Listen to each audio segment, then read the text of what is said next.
This is the big one, besties. Get your popcorn ready. Question of the day: hot drinks or cold drinks? Enjoy the chapter. Don't forget to vote and comment. Damien was completely unaware of the tension that suddenly rose up between myself and his cousin. She was staring at me wide-eyed, her movements with the handkerchief coming to a stop. Her eyes darted across my face as she took me in. Despite the fact she was drunk as hell that day, recognition passed through her features almost instantly.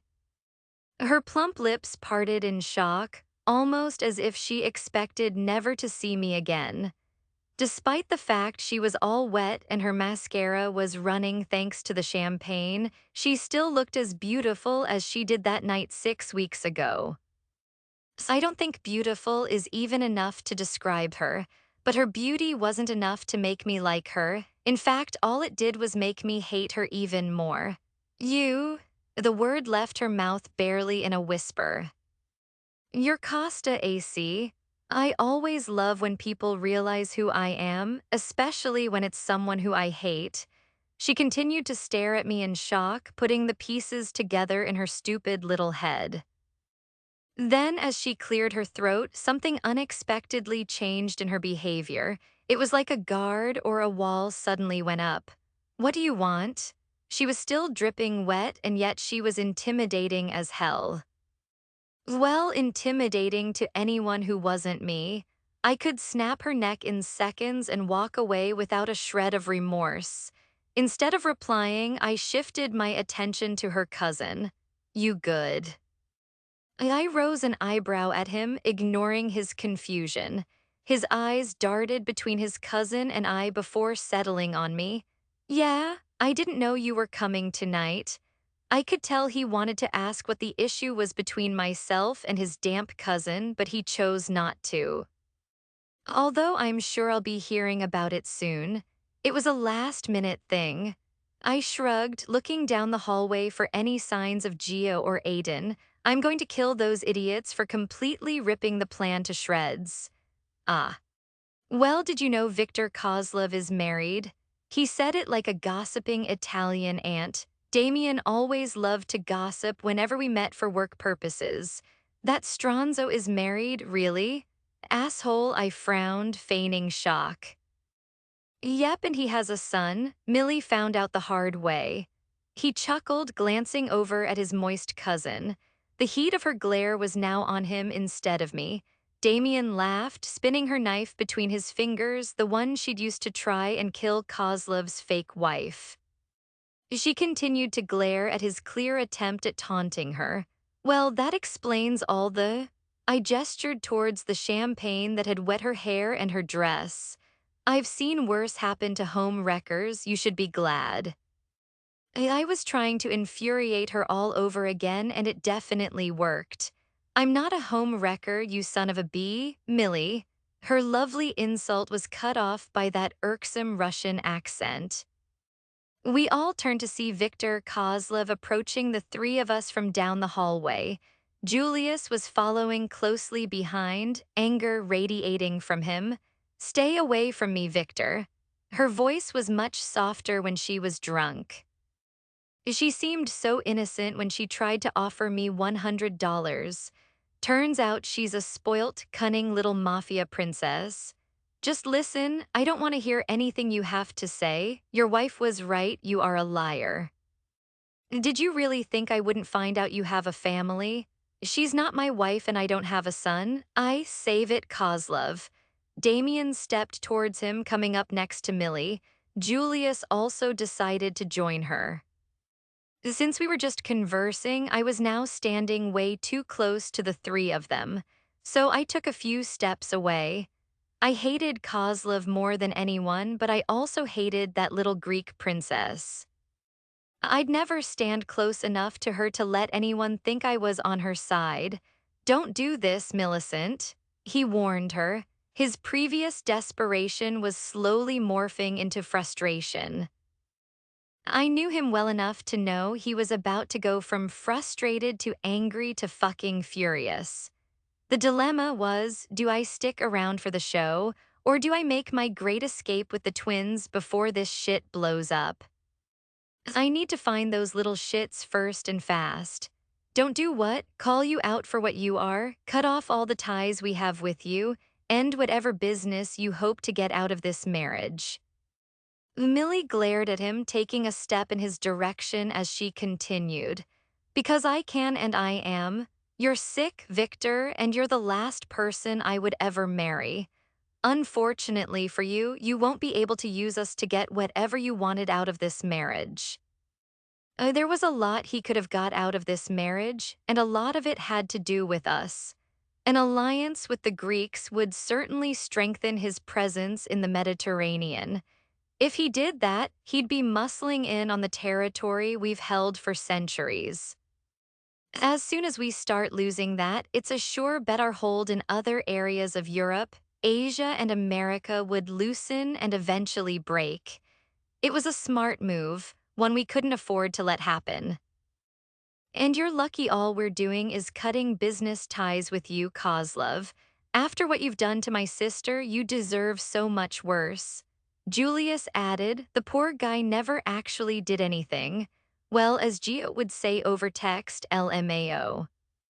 You're really threatening me when you know who I am? I guess you really are that stupid. You Ubludki know someone else was behind this, right? Bastards, he laughed sardonically, almost as if he was mocking them. Of course. It's kind of obvious someone else was behind it.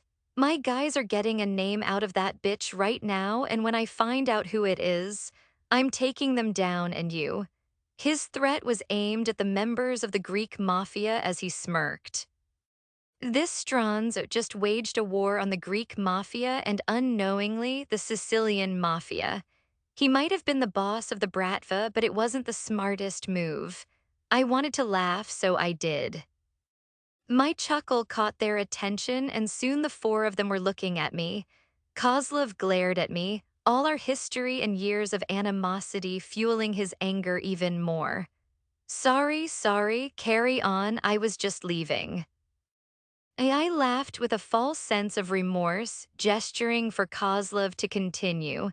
I took a step backwards, nodding towards Julius and Damien. I also spared the soggy Greek princess a glare personalized just for her. I knew in the next few minutes it would come out that the Accardi family was behind this. That part was inevitable after Gio stupidly let an actress get involved. All she had to say was the man who paid her had an Italian accent and Victor would know exactly who it was. But it seemed like the damage between the Russians and the Greeks was done. They wouldn't be forming an alliance even when they all found out who was truly behind the gifts and the fake wife. So I just had to find the twins and get the hell out before we had Kozlov and that Darmo's brat on our asses. And LT and LT and LT and LT and LT and LT and LT. Then GT and GT and GT and GT and GT and GT and GT. And LT and LT and LT and LT and LT and LT and LT and LT, 2 days. All it took was 2 days for word to get back to my father, and 2 days later we were touching back down in Palermo on his orders. I'm sure it went a little something like this. The actress told Kozlov's men Giovanni was the one who hired her. Kozlov's men told Kozlov, who then had the actress killed in a fit of anger, he was never one to control his emotions. Kozlov told the Greek woman. The Greek woman then ran to her daddy to cry about losing her chance to marry a rich man. Nicholas Darmos told my father. My father lost his shit and then calmly called me to ask me to return back to Sicily. Now I'm sitting in the car outside McDonald's. Here, Aiden handed me a milkshake, getting back in the driver's seat next to me. Giovanni got in the back, bringing the scent of salty, greasy food with him. This is what happens when I stupidly let Aiden drive. I told you I didn't want anything. I muttered, holding the McDonald's cup back towards him. Stop being in a pissy mood, it's going to be fine. Aiden muttered, shoving the cup back towards me.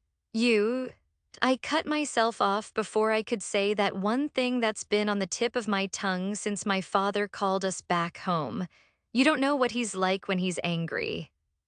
Instead, I sipped on the milkshake, averting my gaze back to the email on my phone regarding a weapons shipment to Hong Kong. Giovanni shoved a brown McDonald's bag through the gap between the seats. I got you the Caesar salad you like. And I told you I didn't want anything sai mangia e basta. Yes, yes, just eat. I turned in my seat to glare at Giovanni, who smirked, slurping so hard on that fucking milkshake I wanted to smack him when the sound echoed in the car. I also got you a McFlurry Bassi Perugina, otherwise known as the best McFlurry in Italy. Just give it to me, you little shit. Gio laughed as I snatched the McFlurry from him, putting it in the cup holder while I opened my salad. Why do you get salad from McDonald's? Aiden asked, his tone laced with curiosity.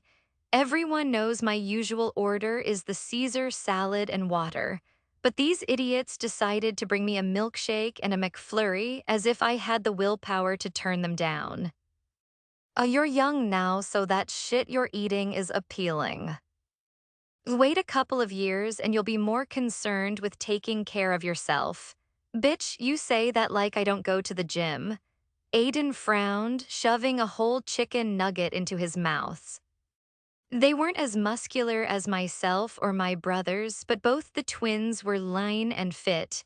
They had potential, but only if they laid off the junk food. You go to the gym to impress girls, not to take care of your health. I pointed out, taking a bite of my Caesar salad. Fine, when I'm 40 years old like you, then I'll start eating salad. It would have been funny if I wasn't sexy as hell and only 28. But still, the two of them laughed as if I wasn't only 10 years older than them and in my prime. With your diet, you'll be dead by the time you're 40. I muttered, sipping on my milkshake. Hey. Gio shouted from the back, shoving his face between the seats to glare at me. Don't joke about that shit. He's not dying. He's my twin bitch for life. You just told me you'd kill me like 5 minutes ago. Aiden turned in his seat to smirk at his younger brother. Shut up, I can kill you, but nothing or no one else can. He said it so ferociously, like a little puppy growling at the world. I love you too, man. Aiden grinned, handing Gio a chicken nugget. In return, Gio handed him a tomato and mozzarella panzerotti. I don't care what anyone says, the best McDonald's menu is the Italian menu. I rolled my eyes at their display of affection, which of course would revolve around junk food. Junk food was their love language. You're just jealous no one loves you enough to be your ride or die. Gio quipped, apparently noticing my eye roll. I could never imagine Costa with a ride or die. He doesn't let anyone get that close. Aiden muttered, ignoring the way I was now glaring at the two of them. I have Lula. Lula is my ride or die. I was referring to my cat who hates everyone except me, Costa and Lula against the world. They ignored my very valid point and Giovanni suddenly grinned. Imagine what life would be like if Costa was in love. In love? What the fuck? He'd be so much nicer, I think. He wouldn't be so moody or angry. Maybe he'd even smile. Bitch, I smile. I smile when I stab people. And he wouldn't be so touchy. Like I could take his shit and he wouldn't cry about it. Giovanni muttered, clearly having not moved on from the last argument we had. He takes all my shit. My drinks, my food, my cologne, my hoodies. I even found him trying to steal my shoes in New York, but I'm a size bigger than him, so he couldn't. Can we go now? I think I'd rather face my father than listen to you two. Shut up, I'm the driver. I get to decide when we leave. Suddenly, Aiden thought he had the right to tell me what to do. I was being nice by letting you drive, you little shit. Don't push me, so I've got the power now, bitch, don't push me. Then they wonder why I'm so moody when I'm around them. and LT and LT and LT and LT and LT and LT and LT and LT. NGT and GT and GT and GT and GT and GT and GT and GT. And LT and LT and LT and LT and LT and LT and LT. 1 hour later, we finally pulled up to the gates of the main compound where the Sicilian Mafia worked from. We should have been here 2 hours ago after our flight landed in Palermo. But in their true fashion, the twins screwed the plans up. First, they made us go to McDonald's, then Aiden drove us home instead. It was the villa where myself, my father, and my siblings lived in Palermo. Since the death of their father 2 months ago, the twins have been living with us too. Gio insisted he wanted to go home and take a shower first after the idiota spilled his cola all over himself in the car. Then we got sidetracked playing fetch with Lula after I fed her. I threw her little ball at the twins and she'd attack them when she went to fetch it. It was my favorite game. She attacked them even when her ball landed a few feet away from them. She knew her mission and she completed it every single time. So we were 2 hours late. Truth be told, I was also looking for any excuse not to face my father. Let me do the talking. I murmured as I parked the car outside. This time I insisted on driving. Don't worry, Costa. We've got your back. Aiden clapped me on the back with a grin. They were too young. They'd never seen what my father can be like when he's angry. I'd been on the receiving end ever since I was a young child. As the heir, my training started much earlier, but my brothers also faced harsher treatment. The twins didn't need such strict training for their future roles. They also had their own father to protect them until their current age of 18. They'd been protected from the harshest sides of this life, and I wanted to keep it like that for as long as possible. They could learn what they needed to learn without being beaten black and blue when things go wrong. Listen to me. I turned in my seat to face them both, my expression giving away how serious I was. He's going to be pissed. I'm used to it, it's nothing I haven't dealt with before, but you've never seen it. Davy stares zito I lasir chi mi ni occupi io, qualunque cosa accada stai zito. You need to stay quiet and let me handle it. No matter what happens, just stay quiet. It won't be that bad though, will it? Giovanni frowned, swallowing nervously. He'll understand that the Russians allying with the Greeks could never have happened. He'll understand that part, but he won't be happy that we took matters into our own hands. It blew up and now Kozlov and Nicholas Darmos know we were behind it. I was trying to keep my calm for the twins, but inside I knew this was bad. My whole aim was to keep our names out of it, but it got away from us. Now they all know what we did and my father was going to go ballistic. After all, we made him look bad in front of the Russians, the Greeks, and whoever else found out about it. Come on. We need to go, we're already late. Just remember what I said, Sai, keep your mouths shut. I gave them one last look before the three of us got out of the car. I walked behind them with the intention of going to my father's office. But we were stopped by a maid who rushed towards us as soon as we set foot inside the building. Signor, suo padre la hacisto di incontrare lo fuori. I grave sed judo con I suoi ospiti. Sir, your father asked for you to meet him outside. He's sitting with his guests. And just like that, I knew he'd be double pissed. He wanted us here 2 hours ago. Now his guests have arrived, whoever the fuck they are. But he was never one to keep his punishments private. He didn't mind putting any of us back in our place in front of prying eyes. Crazy. I could feel the nervous energy radiating from the twins as we walked. The two of them were quiet, which was rare, and they were extremely tense. We headed outside under the warmth of the Sicilian sun. It wasn't a long path until we reached the outdoor seating area where my father was sitting with 6 other people. Andra tutto bene non preoccuparti. It'll be okay, don't worry. I patted Gio on the arm as I stepped past him, approaching the group first. The chatter ceased as soon as we came close enough to catch the group's attention. My father sat on one side wearing a cordial smile. Of course, I knew him well enough to see the undertones of anger visible in his body language. Tristano was sitting next to him, and to my surprise, so was Rocco. I guess he decided to come back from Shanghai, or he was summoned, which was more likely. Across from my father sat none other than Nicholas Darmos. Alongside him was his son, Julius, and his daughter, Millicent. In the short second I looked at her, I noticed the way she kept her eyes trained on the floor. She refused to look up, her hand clenched into a tight fist on her lap. Her body was rigid, like she was holding onto her composure for dear life.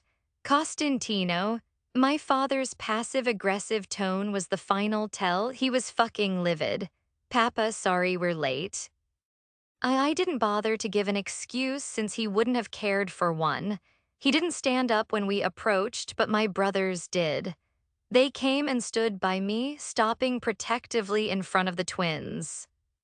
It was a subtle move, but only the three of us knew how bad this could get. Rocco was the one to pull me in for a short hug, clapping me on the back. Say fatuto fratello, you're fucked, brother. I detected sympathy in my youngest brother's tone, but I kept my expression neutral as he stepped away from me. We shared a look, and I knew there was something he knew that I didn't. I stepped past my brothers, heading over to Nicholas Darmos to shake his hand out of respect. His handshake was firm, but considering I screwed up an important alliance for him, he didn't seem as angry as my father. The same couldn't be said for Julius. His stare was fixed on me the moment I got there, and it still hadn't left. I didn't dare look at his sister, but I'm sure her expression would have been the same. As if she needed any more reason to hate me, I think my family sending her all those gifts and sending an actress to throw champagne on her would do the trick. I don't think I've ever hated anyone more in my entire life. And I've hated a lot of people. So it turns out the man who almost ruined my boss bitch era birthday party was Costantino Accardi. And the one who shoved me hard enough to break my neck was his youngest brother, Rocco Accardi. Now imagine if I decided to approach him for marriage when Damien mentioned him at the ice cream parlor. That first meeting would have been awkward as hell. I don't think he would have said yes anyway. From our two encounters, I kind of deduced that he wasn't a nice person. Damien also warned me he was a man whore. My request to meet would have only inflated his ego, but he wouldn't have agreed. But he seemed happy to destroy other people's lives. At the gala, that Sicilian son of a bitch scurried away just before Kozlov's second-in-command revealed who paid that bitch to throw champagne on me. It was none other than the Accardi family. I thought men in the Mafia were meant to be mature, but apparently they're more like high schoolers than I thought. A grown-ass man paid a bitch to throw champagne on me. I never thought I'd see the day. He got exactly the reaction he was looking for, too. I almost diced that woman to pieces. I have a temper problem. On the way home, I was grilled by my brother and my cousin. They wanted to know every single detail of what happened. That meant I had to tell them about what happened with Costantino on my birthday. Then they gave me shit for venturing so far away from the club that I accidentally ran into three notoriously violent men. It had been 6 weeks since my birthday, and they still felt the need to comment, as if we hadn't moved on already. After we got home from the gala, we went straight to my father, who proceeded to lose his shit at the way I almost killed a woman in public. He said it's not something we do. I think my punishment was being dragged to Sicily when Edoardo Accardi invited us the very next day. He denied having any involvement in the breakdown of my potential marriage alliance with Viktor Kozlov. He made it sound like sending offensive gifts and hiring a fake wife for Viktor was below him. So that's how we ended up sitting across from him and his two sons in the backyard of their main base of operations. Since I already knew who they were, I was expecting to see those Accardi brothers. But the shock on their faces when they realized I was the drunk girl they almost killed was kind of funny. However, any amusement quickly disappeared as the conversation progressed.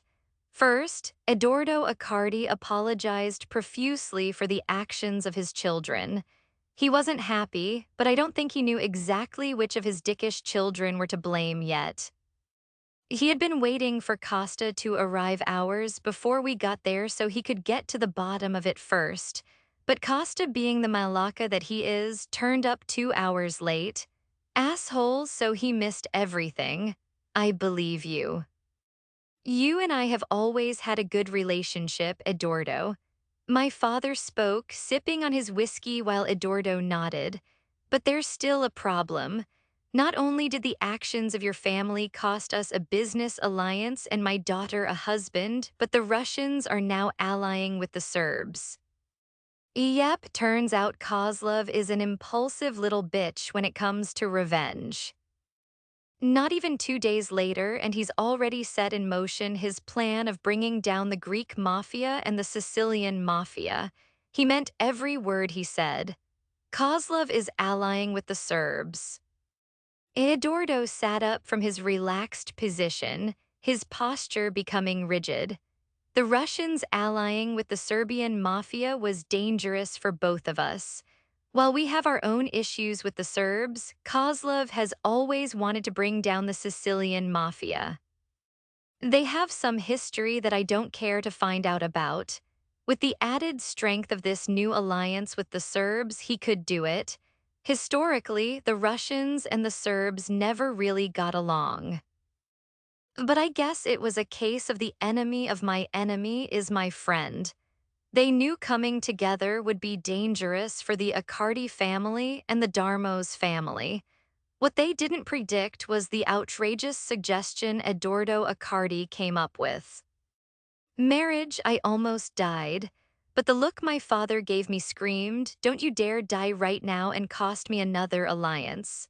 So unfortunately, I was still alive when Costa finally arrived with two familiar teenagers trailing behind him. They were the same twins I saw at the gala when they knocked into me. And judging by the sheepish expressions on their faces, I'm sure they also had a part to play in the whole ruin Millie's life plan. Acosta apologized for being late and then hugged his youngest brother, who whispered something to him.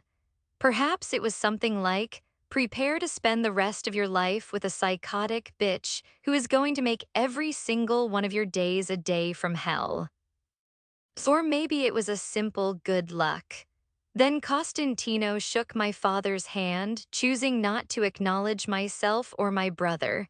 It was probably a good thing since I still had my knife from the gala and I'd be honored to use it on him. So, would you like to explain what happened? Eduardo Accardi was one scary man, but somehow Costa didn't seem fazed. He looked as cool as possible for someone who was about to admit to ruining my life.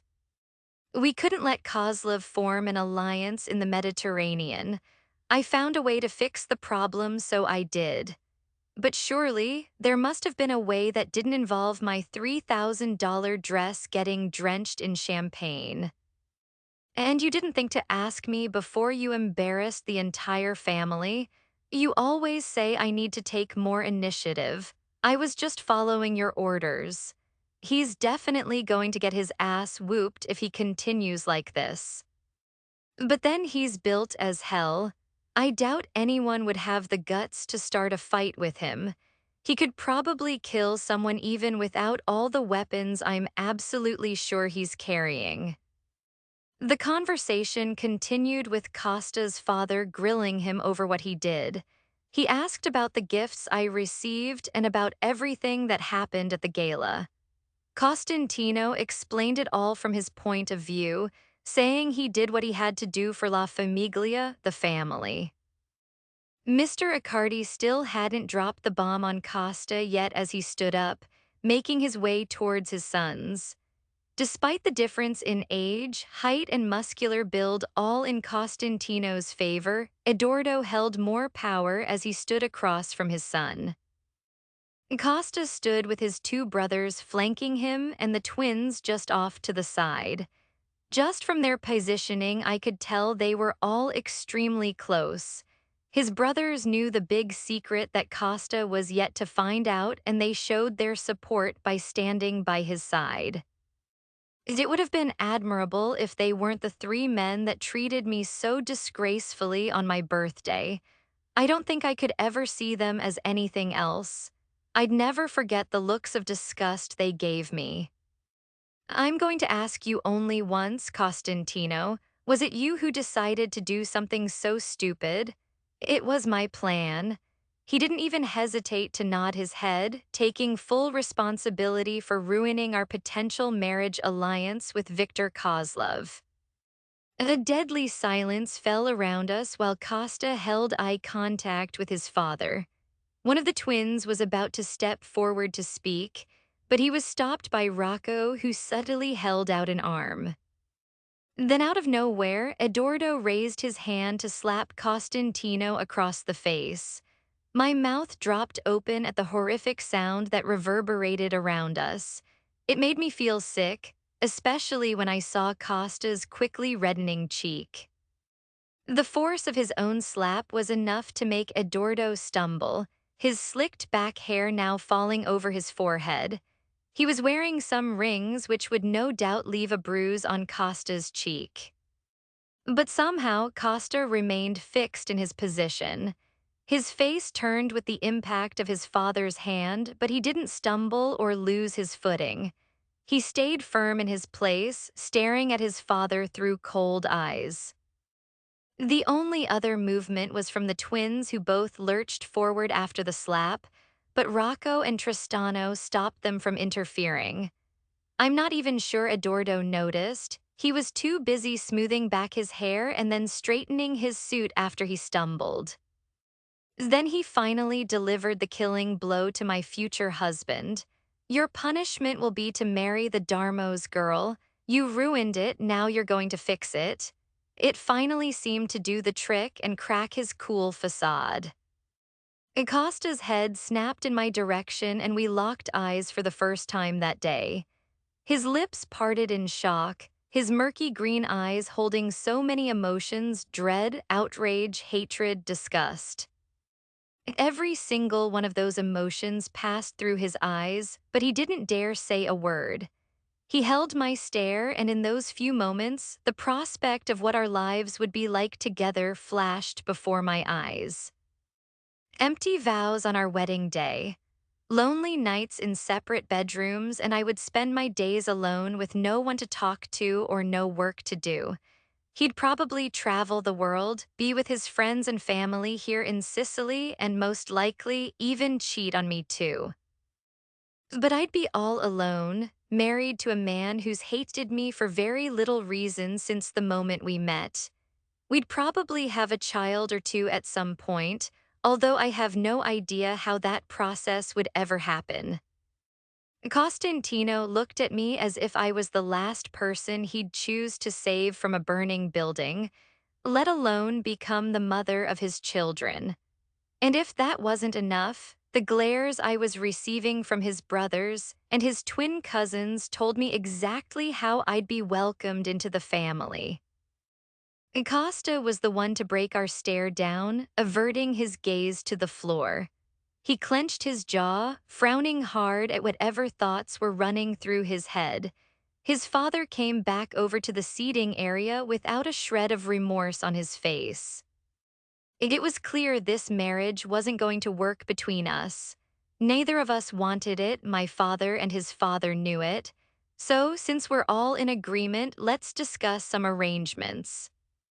Perhaps if we set a date for the engagement party, we can get started on the formalities. We need to get our lawyers together to get the terms sorted. Eduardo Accardi poured himself another glass of whiskey, completely ignoring the tension. Julius was furious, but he wasn't the type to argue with our father in public. He kept his expression neutral to avoid giving away how he felt. The Accardi family, however, were much different. Costantino decided he'd had enough of the conversation and turned around to leave. As soon as he did, his brothers and the twins immediately followed him. They made their feelings clear about this marriage by walking away. It was a show of solidarity against their father, one that he barely even acknowledged. "Don't you think we should run this by Mama first?" I questioned my father, my voice coming out surprisingly strong for how I felt inside.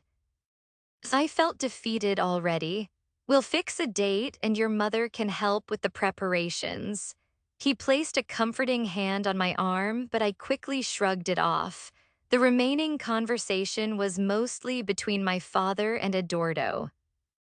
They agreed that the engagement party would take place in 3 weeks in Palermo, Sicily. After this announcement to the criminal underworld, the wedding would quickly take place a short 6 weeks later.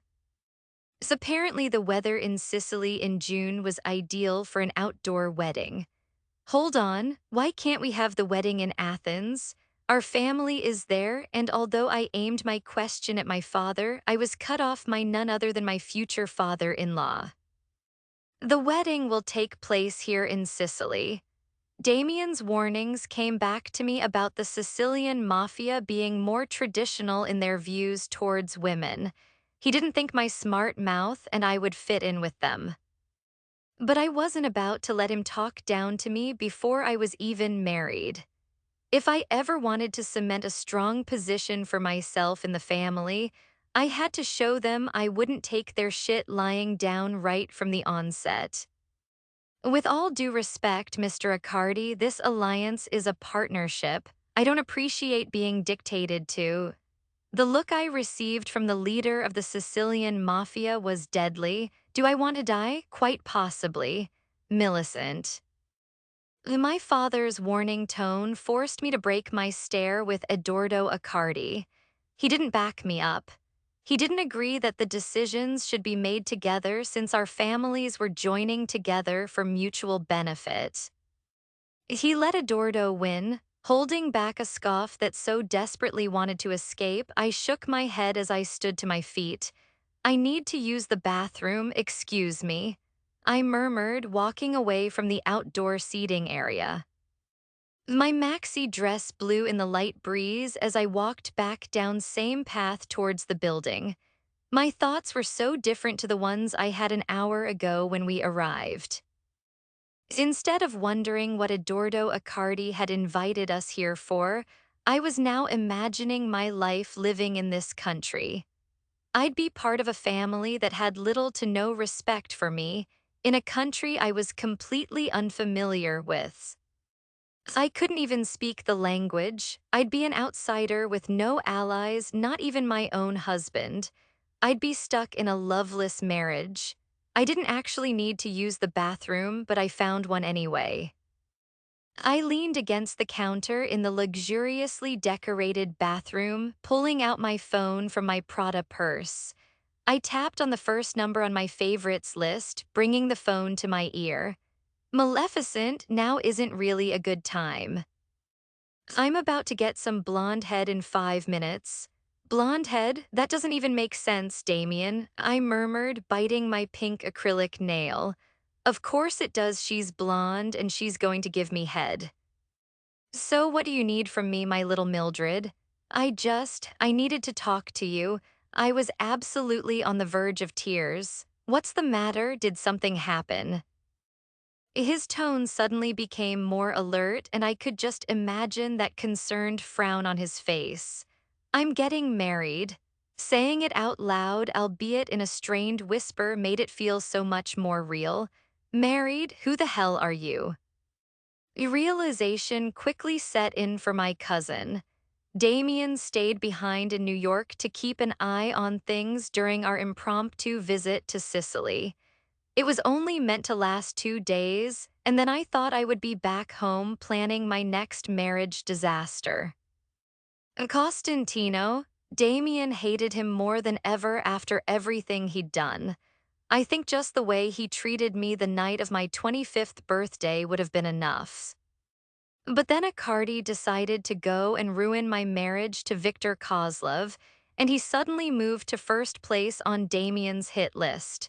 Yeah, his father suggested the idea to my dad, and now the engagement party is in 3 weeks. After that, I have 6 weeks before the wedding. Shit, he paused to digest the news. Where are you now, Millie? Crying in the bathroom like a weak bitch. I mumbled, cringing at the thought of tear stains ruining my makeup. No. He laughed softly. I meant, are you still with them at their house? Oh, yes, but we're not at their house. We're at their base where they work from. It was a huge guarded building just outside of Palermo. Every criminal organization has a base of operations, and this was where the Sicilian Mafia worked out of. Every inch of it was crawling with security, lower-ranked soldiers in the Mafia, the inner circle, the main Accardi family, and the staff. Okay, listen to me. Keep yourself calm until you get back to the hotel. Don't say or do anything stupid. Well, I sniffled and Damien sighed. What did you do? He knows me too well. I might have told Eduardo Accardi I don't like being dictated to and reminded him that this marriage alliance is a partnership. Millie, he's trying to force me to get married in Sicily. I don't want to get married in Sicily. The desperation made my voice crack as more tears fell from my eyes. I know, Mildred. But these aren't people you can be a boss bitch with and stand up to. You're not magically going to change them into people who listen to women's opinions. They don't do that, they never have. I don't want to marry him, Damien. I know, he murmured, his soft tone providing me at least some level of comfort. You're flying back home tomorrow, right?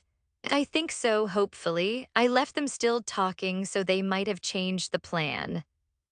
But Mama is still in New York, and I want her here when they make the decisions. She's the only one who would take my side so openly against my father. He loved her too much to ever put her in her place like the Sicilians do. Just stay calm for me, Millie. Don't react to anything. Wait until you get home. Then we'll talk. Now isn't the time. I wasn't sure if I could do that, but Damien was right. I couldn't talk to my father in Sicily, not with the Accardi family hanging around. Okay, I'll see you tomorrow, Damie. This is how they end up getting married.